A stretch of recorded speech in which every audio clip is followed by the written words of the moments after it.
नमस्कार प्यारे बच्चों, कैसे हो आप सब लोग। मैं उम्मीद करता हूं कि आप लोग बहुत बहुत अच्छे होंगे। तो आज की इस वीडियो में हम लोग बात करेंगे आप लोगों की आज की वर्कशीट के बारे में।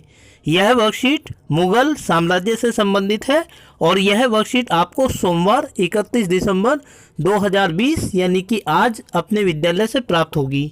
दोस्तों, यह वर्कशीट मुगल साम्राज्य के बारे में है। तो सबसे पहले हम देखेंगे कि इस वर्कशीट में मुगल साम्राज्य के बारे में क्या जानकारियाँ दी गई हैं और उसके बाद इसमें जो प्रश्न उत्तर दिए गए हैं उनको हम लोग देखेंगे कि किस तरीके से हम उनका जवाब लिख सकते हैं। तो चलिए हम आरंभ करते हैं इसके बारे में अपना अध्ययन। तो दोस्तों, सबसे पहले एक बॉक्स दिया गया है जिसमें हमसे कुछ संकेत दिए गए हैं और उसके आधार पर एक प्रश्न पूछा गया है। तो निम्नलिखित संकेतों के आधार पर मुगल बादशाह की पहचान कीजिए। 13 वर्ष की आयु में बादशाह बना, सुलह कुल की स्थापना की और बैरम खान मेरे संरक्षक थे। तो दोस्तों, ये मुगल बादशाह अकबर थे जिनकी ये विशेषताएं थी। उन्हें 13 वर्ष की आयु में सिंहासन प्राप्त हुआ था। उन्होंने सुलह कुल की नीति बनाई थी और जन्म के शुरुआती दौर में उन्हें बैरम खान का संरक्षण प्राप्त था। अब आगे एक लड़की का चित्र दिया गया है जो हमसे कुछ पूछ रही है और हमें कुछ बता रही है। देखते हैं कि क्या बता रही है। आप अवश्य ही मुगल बादशाह अकबर की बात कर रहे हैं। आइए अब हम बादशाह अकबर के बारे में जानकारी प्राप्त करें। तो दोस्तों, अब हम देखते हैं कि अकबर के बारे में क्या जानकारी इस वर्कशीट में दी गई है। अकबर के प्रमुख सैन्य अभियान। पहले नंबर पर यह है कि 1556 से 1570 के समय अकबर अपने संरक्षक बैरम खान और अपने घरेलू कर्मचारियों से स्वतंत्र हो गया था। उसने सूरी और अन्य अफगानों, निकटवर्ती राज्यों मालवा और गोंडवाना तथा अपने सौतेले भाई मिर्जा हाकिम और उज्बेकों के विद्रोह को दबाने के लिए सैन्य अभियान चलाए। तीसरे नंबर पर 1568 में सिसोदिया की राजधानी चित्तौड़ और 1569 में रणथंभौर पर कब्जा किया।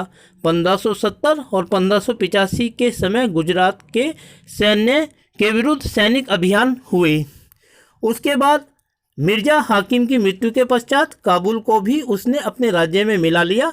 दक्कन में अभियानों की शुरुआत हुई। बरार, खानदेश और अहमदनगर के कुछ हिस्सों को भी राज्य में मिला लिया गया। सफ़ाविदों को हराकर कंधार पर कब्जा किया गया और कश्मीर को भी जोड़ लिया गया। 1585 से 1605 के समय अकबर ने साम्राज्य का विस्तार हुआ। उत्तर पश्चिम में अभियान चलाए गए।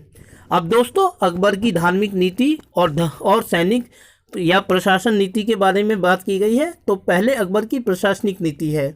हम देखते हैं कि क्या इसके बारे में बताया गया है।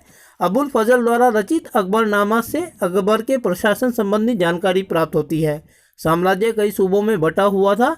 सूबों के प्रशासक सूबेदार कहलाते थे जो राजनीतिक तथा सैनिक दोनों प्रकार की जिम्मेदारियां निभाते थे।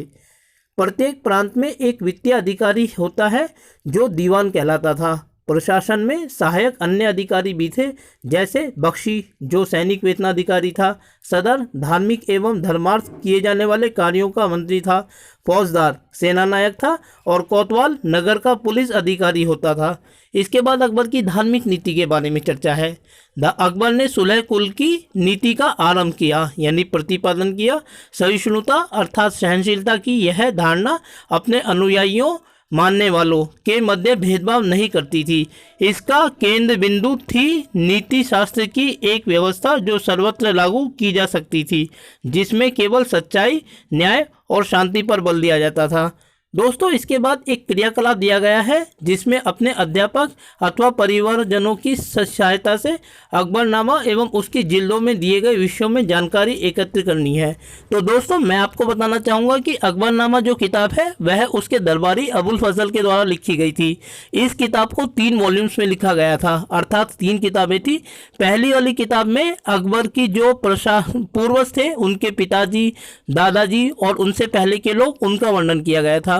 दूसरी वाली किताब में अकबर के जो साम्राज्य था उसकी भौगोलिक अवस्था का वर्णन किया गया था। तीसरी किताब का नाम आईने अकबरी है और इसी से हमें अकबर के प्रशासन के बारे में जानकारी मिलती है। दोस्तों, अब इसमें 2 सवाल दिए गए हैं जिनका हमें जवाब देना है। पहला जो सवाल है वह है अकबर की धार्मिक नीति की विशेषताएं बताइए और दूसरा है अकबर के प्रशासन की विशेषताएं लिखिए। हम इनको लिखित रूप में देखेंगे, क्योंकि यहाँ इतनी जगह नहीं है कि हम लिखकर उन बातों को स्पष्ट कर सकें, इसीलिए लिखित रूप में हम इन सवालों के जवाबों को देखेंगे। इन दोनों ही सवालों के जवाब मैं PDF लिंक की फाइल बनाकर डिस्क्रिप्शन में अपलोड कर दूंगा, ताकि आप उन्हें पढ़ भी सकें और साथ ही अपनी कॉपी में नोट भी कर सकें। तो चलिए अब हम देखते हैं एक एक करके इन सवालों के जवाब। तो पहला सवाल यह है कि अकबर की धार्मिक नीति की विशेषताएं हमें बतानी है। तो इसका जवाब जो हम लिखेंगे वो इस तरीके से लिखेंगे। अपने धार्मिक विचारों को स्पष्ट करने के लिए अकबर ने सुलह कुल नाम की एक नीति का प्रतिपादन किया था। इसमें विभिन्न धर्मों के लोग शामिल थे और उनके बीच कोई भेदभाव नहीं किया जाता था। इस नीति में सच्चाई, न्याय और शांति जैसे उन तत्वों को शामिल किया गया था जिन्हें सर्वत्र लागू किया जा सकता था। अर्थात ये किसी धर्म से संबंधित नहीं थे, बल्कि ये सभी धर्मों की मूल बातें थी जिन्हें सर्वत्र लागू किया जा सकता था।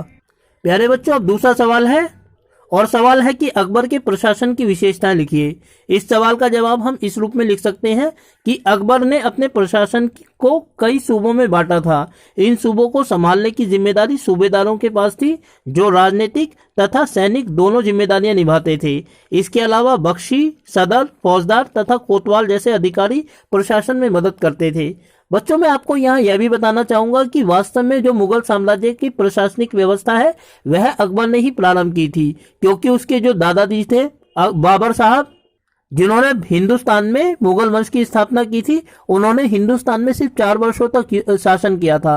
4 वर्ष बाद 1530 में उनकी मृत्यु हो गई थी, इसीलिए वो प्रशासन की तरफ कोई विशेष ध्यान नहीं दे पाए थे।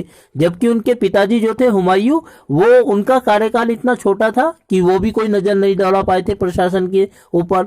इसलिए अकबर ने जो प्रशासन की जिम्मेदारी संभाली थी, उसी ने उसको सही मायने में स्थापित किया था। इसीलिए भारत में मुगल वंश का वास्तविक संस्थापक बाबर की जगह अकबर को माना जाता है। स्थापना जरूर बाबर ने की थी, परंतु वास्तविक रूप से इसको सुदृढ़ करने का काम अकबर ने किया था। तो दोस्तों, यह थी आप लोगों की आज की वर्कशीट। उम्मीद करता हूं कि आपको वीडियो अच्छी लगेगी, और साथ ही आपसे अनुरोध करता हूं कि वीडियो अच्छी लगे तो वीडियो को लाइक और चैनल को सब्सक्राइब जरूर कर दीजिएगा दोस्तों। और अगली वीडियो तक अपने आप को आप सुरक्षित रखिएगा, क्योंकि हमें कोरोना से लड़ना है और अपने आप को सुरक्षित रखना है। तब तक के लिए आपका बहुत बहुत धन्यवाद।